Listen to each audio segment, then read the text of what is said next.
Hello, this is Karan Pranganat, and this is my final individual reflection for the course. The format is a little different, but I thought it would be interesting and perhaps even proof that I've been really well, the paper really did sink into me.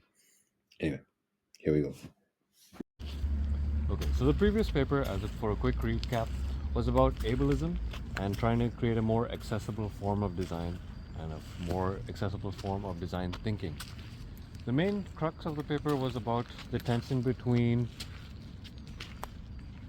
affordances or warm technology-esque philosophy of building for someone's world view versus friction, where you are intentionally creating designs that are shake people's perspectives of the world and how they behave. In our current project, if we were to go through the various design phrases, this paper did really shift how I viewed them. For example, in our empathizing phase, I do think now that field observations are actually quite useful because you do get the chance to see affordances that perhaps you may not if you were to just think about them. In the defining phase, I would say this paper maybe questioned maybe the defining phase, how we conducted it is not the right way to move. For example, the problem statement seems like a problematic word, right? Like it implies that there's something that we have to fix. When the whole paper's point is that perhaps as designers we have to start considering that people's existences aren't a problem and it is not our place to create mechanisms to fill that gap. And in its current state, I believe our problem statement does kind of exist in that space. But I mean, that is a reflection now.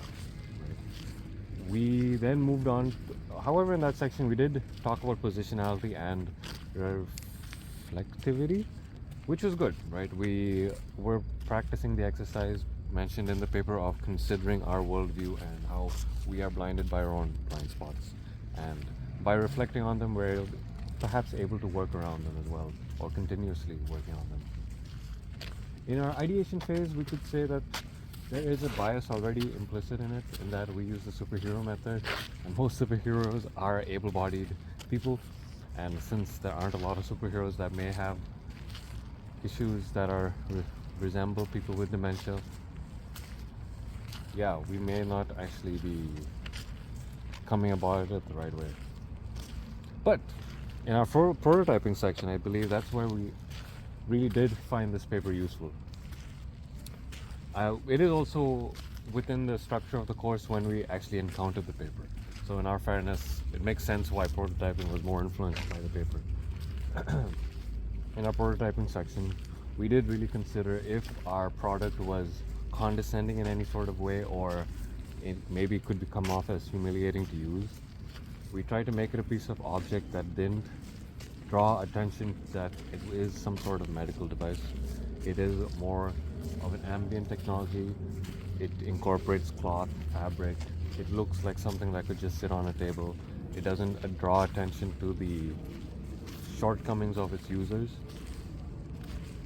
It also, we were really tackling the idea of inclusivity and accessibility within the product. It is more accessible. It doesn't have a face, right? So it means a user can be on any side of the product and can use it, product prototype, right? We didn't want to sort of in-group or out-group or a certain right side to use it. Also, the lack of a face was to make sure it didn't look like a toy. Yeah, so it didn't come off as condescending.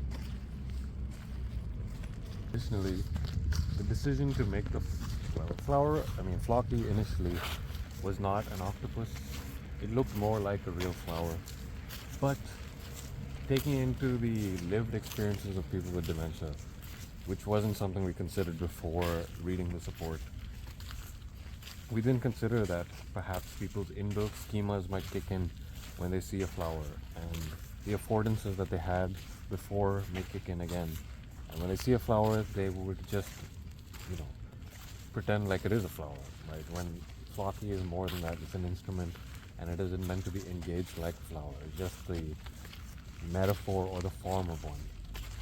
So we made the decision as a group to move away from that and to purposely abstract it into a more into a shape that would not trigger these affordances. So that is a positive effect of this paper. It did shift our thinking that way. Yeah, that's it. I don't know how long that is, but that is one pass. Let's see how that works.